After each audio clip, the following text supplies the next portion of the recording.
Bonjour, bonjour, j'espère que vous allez bien. Aujourd'hui je vous retrouve pour une nouvelle vidéo.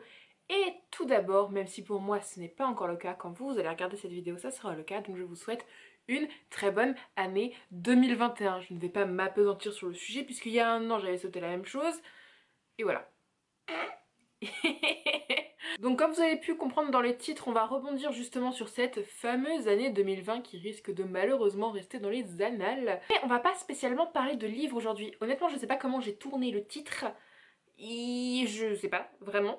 Mais grosso modo, je vais vous parler du meilleur de 2020 pour moi en termes de culture, mais hors littéraire. C'est-à-dire que oui, 2020, on est tous d'accord, ça a été une année quelque peu spéciale, quelque peu pas très sympathique, voilà, pour employer des termes pas trop violents et virulents, mais on sait tous ce qu'on veut dire, hein, franchement. Et du coup, pour commencer cette nouvelle année, je voulais, apporter du positif sur ma chaîne et vous parler de tout ce qui a été le meilleur pour moi en termes de culture en 2020 hors littéraire, et grosso modo je ferai la même chose littéraire pour la semaine prochaine. Déjà je retourne les vidéos, ça faisait longtemps qu'il n'y en avait pas eu. Pourquoi? Parce que comme vous pouvez le voir dans le reflet de mes lunettes, j'ai eu un anneau lumineux pour mon Noël, ce qui fait que j'ai un appartement sombre mais je peux enfin filmer avec une qualité pas trop dégueu et une lumière pas trop dégueu. Donc je suis très contente, j'ai hâte de voir au montage ce que ça donne. Et du coup pour cette vidéo j'ai fait 5 catégories. On va commencer par la musique, puis par les séries, les films, les jeux vidéo et on finira par YouTube. J'ai préparé mon petit carnet avec tout ça et grosso modo, alors peut-être que ce ne seront pas des nouveautés de l'année 2020 dont je vais vous parler, mais en tout cas moi je vais vous parler de ces 5 thématiques, de ce qui moi a bercé mon année 2020 et ce qui m'a permis de tenir le coup dans cette année 2020. Donc des fois il y aura des nouveautés, des fois il n'y en aura pas, des fois il y a des catégories où il y aura les deux et du coup la catégorie sera sous-divisée encore une fois. Vous avez compris le principe. Et on va commencer tout de suite avec la musique. Et en 2020, j'ai déménagé une fois, je cuisine beaucoup tous les dimanches des cookies et des biscuits de Noël pour mes collègues. Et du coup, quand c'est comme ça, quand je fais des cartons, quand je déballe des cartons, quand je cuisine, quand je fais du ménage... Quand je fais du ménage? Bref, j'écoute énormément de musique. Et moi je suis quelqu'un qui n'a ni compte Deezer ni compte Spotify. Du coup je peux pas faire le récapitulatif de tout ce que j'ai écouté comme Spotify est fait, je trouve ça trop stylé, mais je n'ai pas ça. Et moi j'ai la bonne vieille méthode d'avoir des CD dans un lecteur CD. Oui oui oui, ça existe encore les gens comme ça. Les CD pour moi c'est comme le livre, j'aime bien l'avoir de manière matérielle. Après j'ai beaucoup moins de CD que je n'ai de livres, heureusement d'ailleurs je pense, même si j'ai envie d'en avoir beaucoup plus. Et grosso modo là je vais vous présenter les 3 CD qui m'ont vraiment bercé cette année. En vrai il y en a plein d'autres mais c'est vraiment ces 3 là que j'ai saigné. Il y en a aucun qui sont de l'année 2020 clairement. Je vais vous faire du top 3 au top 1 et après je vous parlerai de la petite nouveauté qui a animé ma fin d'année mais comme jamais. Du coup le premier album, bon là j'ai le double album que j'ai saigné en 2020, c'est La Fête est finie d'Orelsan. Désolée du coup il y a plein de reflets, mais c'est un rappeur que j'aime énormément, que j'écoute depuis un petit moment maintenant déjà. J'adore la couverture du double album, je suis vraiment très très fan. Une de mes musiques préférées c'est Paradis et j'aime trop m'enjailler en fait, c'est pour ça là il y a 2 albums français et en fait je les écoute beaucoup parce que les albums américains, anglais et tout, je chante yaourt et là au moins je peux chanter comme je veux avec les paroles justes. Bon, le ton n'est pas forcément juste, mais les paroles le sont, voilà. Et c'est un album que j'adore, je l'ai vu en concert en 2019, Orelsan je crois. 2018, 2019, je sais plus. C'était fin 2018 ou début 2019, mais je l'ai vu en concert, sur cet album notamment. J'ai kiffé de ouf mon moment et l'album c'est une tuerie à chaque fois. J'écoute surtout La Fête est finie, j'écoute un peu moins Épilogue, mais waouh. Oh. Je vois les titres et j'aime trop, mais Paradis number one et pourtant j'aillais un bon basique mine de rien. Et je déteste les fêtes de famille, j'aime trop cette musique, voilà. Le deuxième album, c'est un artiste que j'ai vu 2 fois en concert. Il y a une réédition que je n'ai pas. J'ai l'ancienne version, c'est Janine de L'Homme Pâle. J'adore cette couverture. Et je le saigne, mais à un point. Ma musique préférée dans cet album, c'est Le Vrai Moi. J'aime trop les musiques nostalgiques des rappeurs, si vous connaissez un peu. Mais je m'enjaille forcément sur 1000 degrés. La Vérité, du coup, La Vérité, ce sont ces 2 artistes réunis et c'est juste de la balle. Et cet album là je m'enjaille encore plus que sur Aurel, je le saigne mais à un point, mais la blessure est tellement béante dans cet album, c'est un truc de dingue. Et le dernier album, celui que je saigne le plus, que j'adore, je les ai aussi vus en concert, c'est que des artistes que j'ai vus en concert, ce sont des artistes internationaux et c'est les 21 Pilots, donc là c'est Blurry Face je crois, c'est leur premier album qui les a fait connaître avec Stress Out et Ride notamment. Là j'arrive pas à vous dire quelle est ma musique préférée parce qu'à chaque fois que j'écoute l'album, à chaque fois j'écoute une piste, je dis que c'est ma préférée, celle suivante c'est ma préférée, c'est ma préférée. Je suis vraiment fan de Ride, j'adore Fairway Local, j'aime trop Polarize, Landboy, oh là là, je les aime tous. Voilà, c'est l'album que je saigne le plus, mais genre tous les ans depuis que je l'ai, je crois, je sais pas pourquoi, j'aime trop cet album. En nouveauté, j'ai pas en physique rien, c'est une musique qui est sortie sur YouTube. Pour la sortie d'un jeu vidéo, il y avait 4 youtubeurs qui ont fait un clash musical pour la sortie du dernier Assassin's Creed. Et j'aime énormément le clash des assassins. Donc c'était Joyka et Mastu qui ont fait ce clash. Et cette musique, je l'écoute quasiment tous les jours depuis qu'elle est sortie, je crois en novembre. Elle m'enjaille, mais à un point. Avant d'aller dormir, avant d'aller au boulot, sous la douche et tout, je l'écoute tout le temps. Elle me met la pêche de ouf. Et ah oui, en novembre, j'ai repris un peu le sport, j'ai arrêté au bout de 2-3 semaines. Mais je faisais ma séance et tout, j'ai un punching ball, donc je faisais pas mal de box, des étirements avec des élastiques et tout. Et je finissais toujours ma séance de sport par je mets le clash assassin, je m'enjaille, je danse, je chante, j'essaie de chanter, j'essaie de danser plutôt. Et c'était une pure merveille. Donc voilà pour la catégorie musique. Pour moi, on va passer à la catégorie série. Et je vous avoue que j'ai pas noté ce que j'ai vu et tout, donc potentiellement j'oublie des choses. Mais il y en a 3 qui me sont venues en tête. Pour le coup, c'est que des nouveautés. Mais avant de parler de ces 3 nouveautés, en début d'année, je me suis refait l'intégrale de 90-210 Nouvelle Génération, qui était une série que j'avais adorée quand j'étais ado. Alors oui, il y a plein de défauts. Oui, c'est ultra redondant, mais juste pour revoir Liam, j'étais obligée de me remater cette série. Je suis pas sûre que je la reverrai un jour, parce qu'honnêtement, à la fin, j'en avais genre ras-le-bol. Je n'avais qu'une envie, c'était de voir la dernière scène qui dure 1 minute 30 et c'était tout. Mais je l'ai ressaignée cette année, cette série, je l'aime trop. Et pour les 3 nouveautés, j'ai essayé de faire dans l'ordre de visionnage si je me rappelle. Alors je crois que la première des 3 que j'ai vues, c'est Mes Premières Fois. Qui est une série américaine avec notamment la communauté indienne qui est très représentée. On va suivre l'histoire d'une jeune fille au lycée et bah qui va vouloir avoir son premier copain, ce genre de première fois qu'on vit potentiellement à l'âge du lycée. Et elle va un peu mytho tout le monde quand même. Et j'ai adoré cette série, pourtant le personnage principal est tellement chiant. Il fait plein de mauvais choix devant mon écran, j'étais là en mode mais arrête s'il te plaît, fais autrement. Mais les autres personnages sont ultra attachants, même elle en vrai elle est ultra attachante. J'ai trouvé cette série très bienveillante qui intègre énormément les communautés, les différents genres et juste j'ai trouvé ça génialissime. Euh, et cette série visuellement elle est très belle, au niveau des musiques elle est top. Le casting est vraiment incroyable et j'ai trop hâte de voir une saison 2 parce que je me suis régalée de ouf devant cette série. Deuxième série que j'ai vue, je crois que c'est une série, alors sud-américaine c'est sûr, mais je ne sais plus si elle est brésilienne ou d'Argentine. C'est Control Z, qui est une série un peu entre le Gossip Girl et le Elite. Elite que j'ai adoré au passage. Et en fait c'est une série où on va être dans un lycée, il y a un jeune qui arrive et grosso modo il arrive à un moment un peu charnière dans le lycée où il y a du cyberharcèlement qui est très ciblé sur certaines personnes et c'est du cyberharcèlement assez sévère, ça parle de situations vraiment pas fun du tout. Le cyberharcèlement c'est jamais fun, à proscrire tout ça, mais là pour le coup c'est vraiment des situations hard de ouf et en fait on va devoir savoir qui c'est qui a fait ça. Et cette série est super bien faite, l'alchimie entre les personnages, les différents caractères des personnages, le casting incroyable, pareil visuellement super beau. J'ai deviné avant la fin qui c'était, mais je me suis régalée de ouf, l'ambiance est absolument géniale. Renouvelée aussi pour une saison 2 que j'ai trop hâte de voir, même si je sais pas trop ce qu'ils vont faire pour la saison 2, mais trop hâte. Et enfin la troisième série qui a bercé plutôt la fin d'année, je pense que plusieurs d'entre vous l'ont regardé, c'est Julia and the Phantoms. Série qui m'a waouh, c'est ouf parce que ce qui me fait rire quand je regarde sur les réseaux sociaux, j'ai l'impression que les gens qui regardent le plus Julia and the Phantoms c'est des gens un peu de ma génération, 95, les 25 ans, tout ça. Et pas les gens pour lesquels c'est destiné à la base, c'est-à-dire plutôt les 13-15 ans, c'est le nouveau Hannah Montana un petit peu. Et je me suis éclatée devant cette série, visuellement elle est top, encore une fois, je vais me répéter à chaque fois mais je ne sais que dire. Le casting est incroyable, bah, celle qui joue Julia, incroyable, même les trois chanteurs et tout, et je les aime trop, leurs caractères ils sont ultra touchants. Reggie et le blond, j'ai oublié son nom, désolée, j'ai trop envie de les prendre dans mes bras. Et on dirait que je leur fous une claque quand je dis ça, non non, je voulais prendre dans mes bras.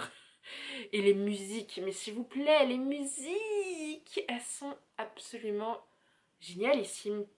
Inside Emily, j'ai chialé, mais comme jaja, j'ai chialé. Wake Up, je l'aime énormément, qui est la musique de fin d'épisode 1 je crois, et visuellement elle est tellement belle, tellement bien réalisée, je l'aime trop. Perfect Harmony, enfin tout est absolument, tous les sons sont sublimes et j'ai grave kiffé. Et quand il y aura la saison 2, parce qu'en plus la saison 1 se finit sur un petit cliffhanger qui fait que tu sais qu'il va y avoir une saison 2, et ben j'ai hâte de voir cette saison 2 et je sais que je vais me remater la 1 avant d'enchaîner avec la 2, c'est obligatoire.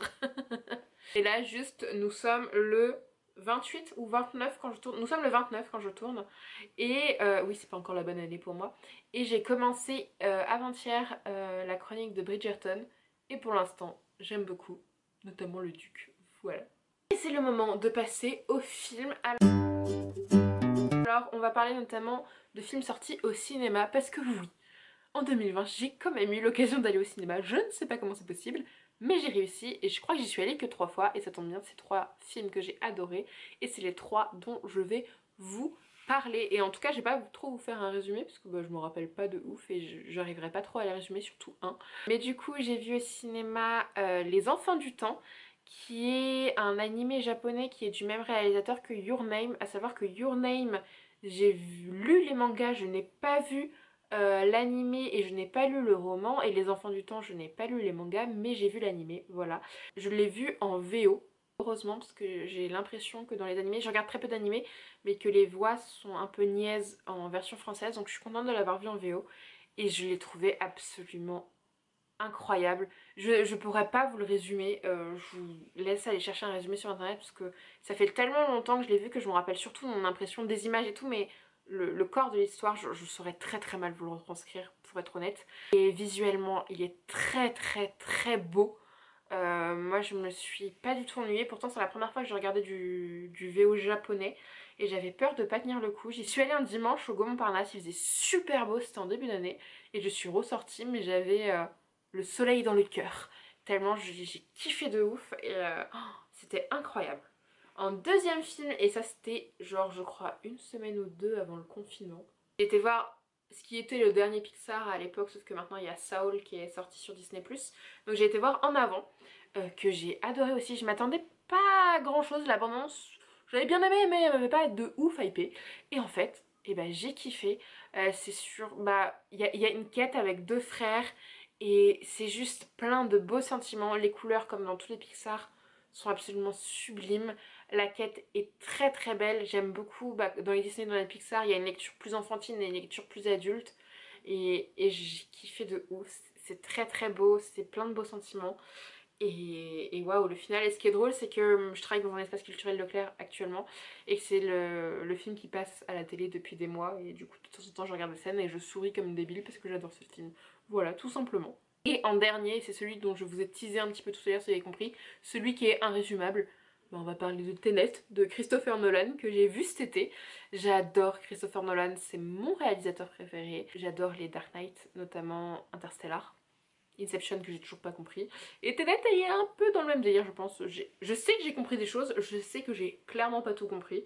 Mais alors j'avais hâte de le voir et en même temps j'avais peur parce que un des personnages principaux de ce film c'est l'acteur Robert Pattinson qui l'incarne. Et au risque d'en choquer plus d'un et plus d'une, je ne suis pas ultra fan de cet acteur, honnêtement. Et du coup j'avais un peu peur. Mais je me dis je peux faire confiance à Christopher Nolan et j'ai kiffé de ouf. Alors oui, peut-être que j'ai pas tout compris, je le conçois, mais j'ai passé un très bon moment, c'est ultra bien réalisé. Quand tu commences à comprendre un peu le concept, à un moment tu te prends une claque, mais en pleine poire. Et en plein milieu du cinéma, t'as envie de hurler, mais t'es là en mode bah il y a des gens quand même, donc tu vas pas hurler, mais intérieurement t'es en feu. T'es en feu, il t'a berné, ton cerveau il est retourné. Et c'était juste incroyable. J'ai passé un très très bon moment. Ouais, c'était trop cool. Et j'ai déjà hâte de voir le prochain Nolan.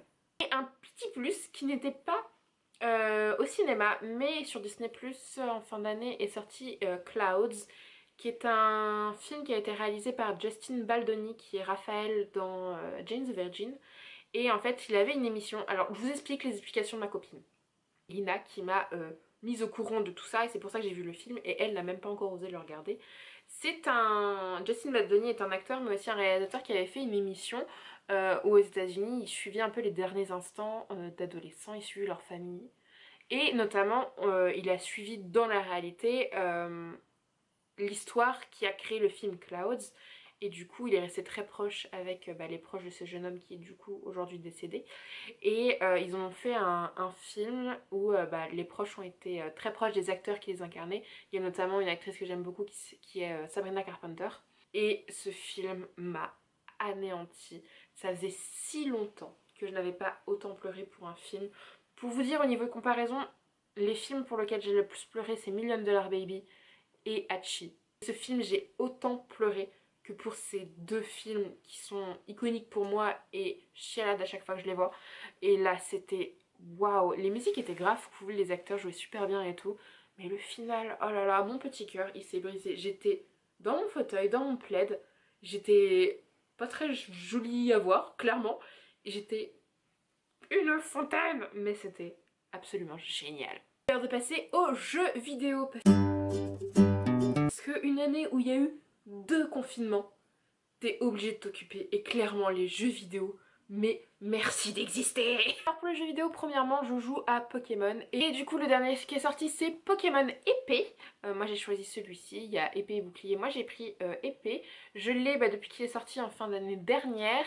Je l'ai surtout saigné, j'avoue, en fin d'année dernière et un peu en début d'année. Et là, ça fait très longtemps que j'ai joué. En fait, il me reste juste la quête du légendaire, mais je la trouve tellement nulle, la quête du légendaire, que j'ai la flemme de la faire. Là, récemment, j'y ai joué un peu pour faire des raids Dynamax, parce que je voulais essayer d'avoir un Goupix Alola Shiny, chose que je n'ai pas réussi à faire.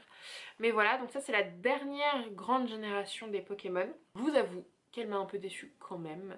Visuellement, magnifique. Les terres sauvages, génial. Il y a des villes genre Holchester, trop trop beau. La ville où il y a les sources chaudes aussi, magnifique. Mais au niveau de l'aventure, franchement, on nous prend un peu pour des débiles, je trouve. On a connu beaucoup plus dur en termes de difficulté. Les badges, ils s'enchaînent en 5 minutes. Au niveau des routes, il se passe rien. La quête du légendaire pendant toute l'aventure. Mais au bout d'un moment, faut qu'ils sachent, Pokémon, que c'est pas les enfants qui jouent le plus à Pokémon, c'est les 25-30 ans. C'est ceux qui ont grandi avec les générations Pokémon. Et franchement, la quête du légendaire, je suis au final face à 2 débiles qui sont très mal coiffés, mais on parle de la quête du légendaire pendant toute l'aventure, ce qui est le but. Et je me rappelle dans la 6ème génération, celle qui se passe dans la France refaite version Pokémon, c'était tellement bien fait et tout, mais alors là, mes déceptions ultimes sur la quête du légendaire, très mal fait, bref. Mais sinon, des super Pokémon, moi j'ai un super Fulgodog, j'ai un super Pondrapi, super Pachiraja et un super Corvayus notamment pour cette nouvelle génération. J'ai un trop beau Dracofeu Gigamax aussi, il faut l'avouer. Mais j'adore quand même ces Pokémon, j'aime forcément. Mais clairement, en termes d'aventure, je suis un peu déçue. Je n'ai pas encore joué au DLC vu que j'ai pas encore fini la quête du légendaire. Mais je m'achèterai quand même le DLC parce que il a l'air quand même grave cool. Voilà. Ensuite, deuxième jeu vidéo qui a beaucoup contribué à mon épanouissement pendant le premier confinement. Parce que moi j'ai fait les 2 confinements dans des endroits totalement différents. Le premier, j'étais à Paris enfermée dans un appartement en télétravail. Le deuxième, j'étais en Sarthe, toujours dans un appartement mais absolument pas en télétravail. Donc j'ai vraiment vécu 2 confinements totalement différents. Et dans le premier notamment, j'avais mon télétravail, j'avais mon mémoire à écrire. Mais au bout d'un moment, il faut quelque chose de cool. Et j'avais pas osé commander le jeu vidéo que je vais vous présenter juste après, parce que je savais que j'allais pas écrire mon mémoire. Du coup j'en ai commandé un autre qui me lasse un peu plus vite mais que j'adore jouer. J'ai acheté les Sims, ça faisait très longtemps que j'avais pas joué aux Sims. La preuve, je m'étais arrêtée au Sims 2, j'avais même jamais joué au Sims 3, c'est pour vous dire. Donc j'ai joué aux Sims, donc pendant le premier confinement j'ai beaucoup joué. Là je joue un peu moins mais je fais beaucoup de challenge construction par rapport à des youtubeuses dont je vous parlerai plus tard. Je me suis acheté quelques extensions aussi parce que le jeu de base c'est bien mais c'est pas assez. Donc j'ai les Sims, on parle des Sims 4, hein. Sims 4 à la fac, j'ai Vie Citadine et depuis peu je me suis pris Île Paradisiaque, Être Parent et Mini Maison. Et là, Escapade enneigée et écologie me tente très fortement parce qu'au niveau de la construction et du créer un Sims, quelque chose de joli c'est quand même. Donc voilà, c'est un des jeux qui m'a aidé à tenir le premier confinement. Et celui qui m'a notamment aidé à tenir juste après le premier confinement, dès que j'ai rendu mon mémoire. Je l'ai acheté, je l'ai saigné. C'est le jeu vidéo de l'année, je pense. Animal Crossing. J'y joue tous les jours depuis fin juin, depuis que je l'ai. En ce moment, je fais des micro-routines. Mon île est tellement pas terminée du tout parce que j'ai pas du tout tous les crafts que je veux. Mais j'avance comme je peux. Et ben je le sais, ce jeu il est génial. J'avais joué à Wild Worlds quand c'était sur DS à l'époque. Il fut un temps. Et là je le sais sur Nintendo Switch. Je joue beaucoup avec des copines et tout. Et j'aime trop. Pour vous faire une petite liste des habitants que j'ai Lobo que je souhaite qu'il parte parce que j'ai eu Pierrot récemment. Et que j'ai Viviane. Viviane qui est une de mes prefs. Et du coup ça fait 3 loups. Donc Lobo j'ai sa photo en plus, j'aimerais qu'il parte. J'ai Stéphane, je ne sais pas, j'aimerais qu'il parte. J'ai Béa que j'ai pas nécessairement envie de garder.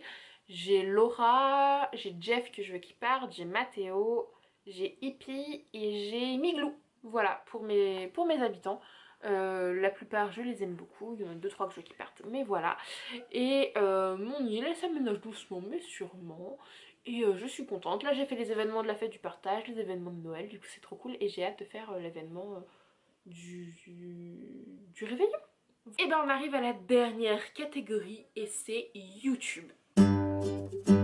Heureusement que YouTube n'existe pas juste parce que je fais des vidéos sur YouTube, parce que je consomme plus que ce que je ne produis clairement. YouTube j'y suis mais H24 devant, c'est presque indécent comment je fais autant sur YouTube. Et bah avec ces 2 confinements, avec tout ça, avec les couvre-feux et tout, bah 2020 on a été largement plus enfermés chez nous que d'accoutumés. Et bah moi je vis seule et du coup je vis avec des youtubeurs.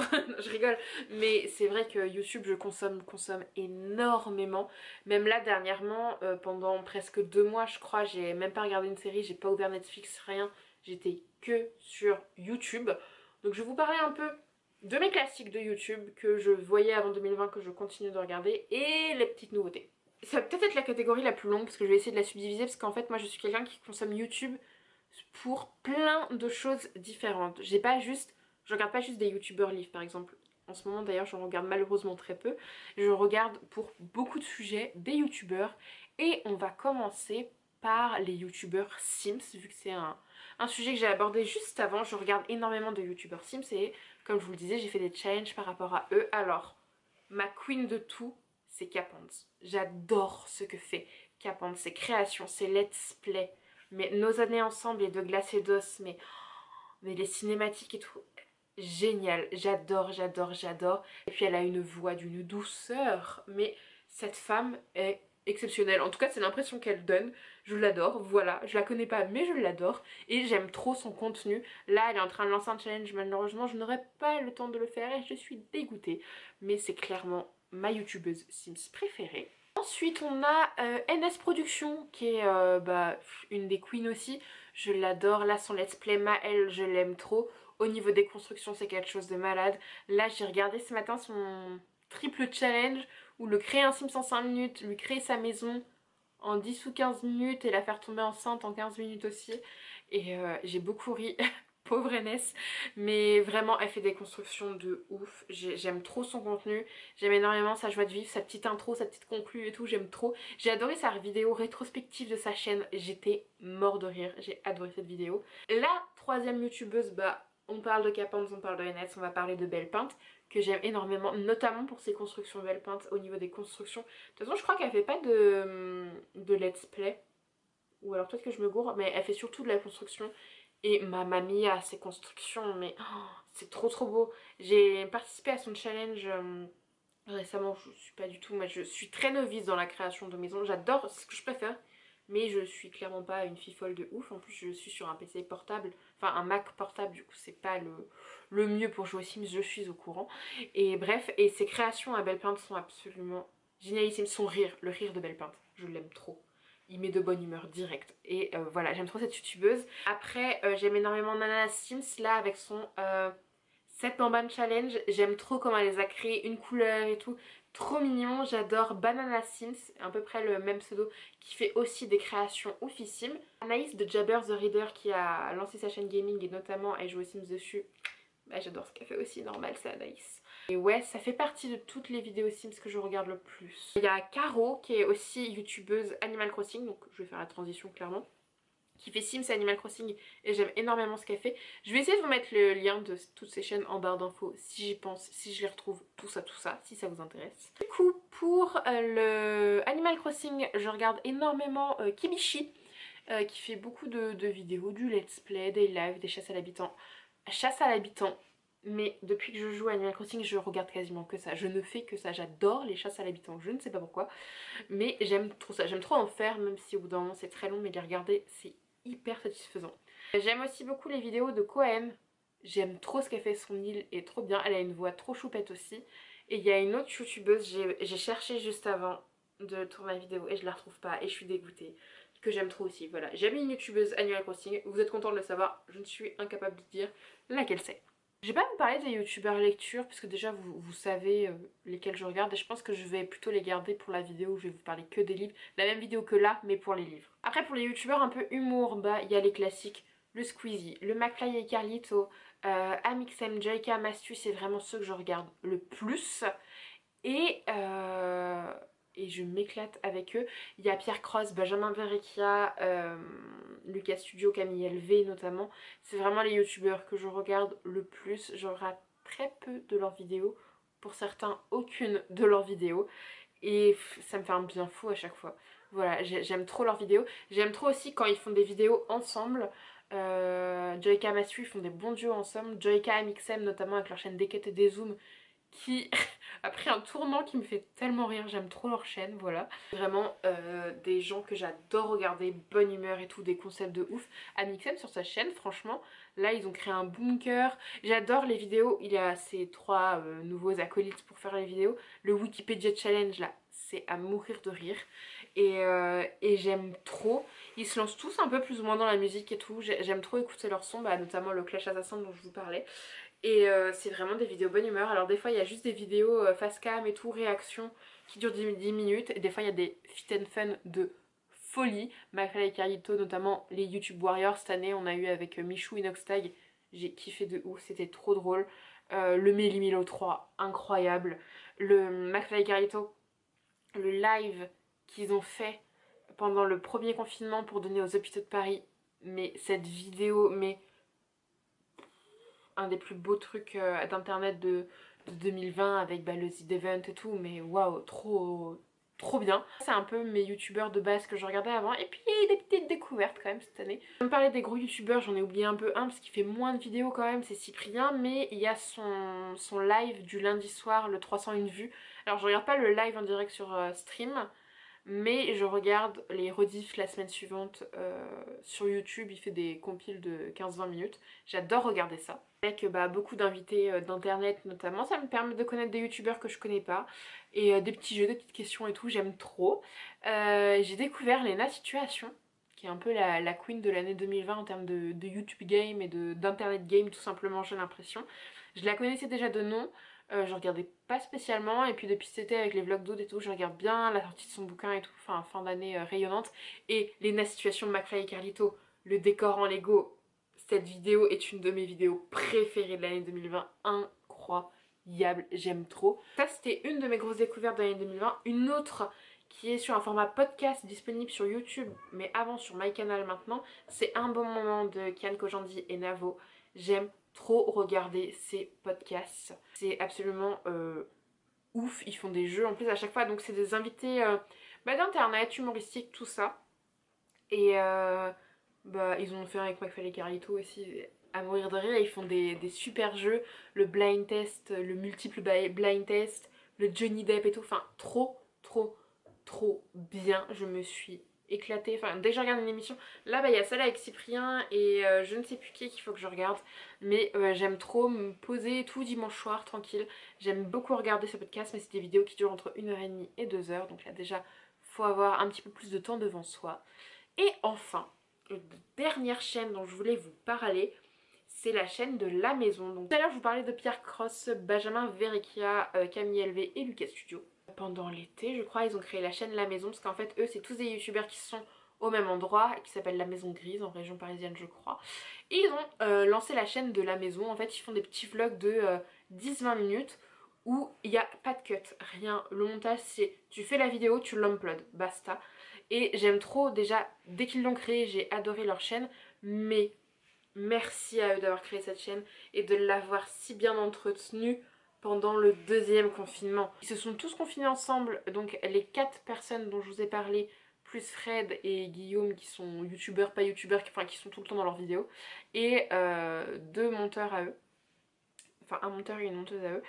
Et ils ont loué une maison à la campagne pour continuer à faire des vidéos pendant le second confinement. Et tous les jours du second confinement à 18h12 il y avait une vidéo. Et quand je ne travaillais pas à 18h12 j'étais devant mon ordinateur et je regardais cette vidéo. Et sinon je la regardais plus tard les jours où je travaillais. Et mais pour moi c'est la chaîne de l'année La Maison. C'est juste des petits vlogs sans cut, rien, mais le cache-cache dans le noir, absolument génial. La répartition des chambres dans la maison, absolument génial. Je me suis éclatée, à chaque fois c'était mon petit rendez-vous. C'était un peu la bande de pointe qui était avec moi dans mon salon sans être dans mon salon. Et je me suis éclatée, j'ai adoré cette chaîne pendant le deuxième confinement. Non, elle continue de faire des vidéos et je la regarde encore, hein, mais j'aime trop.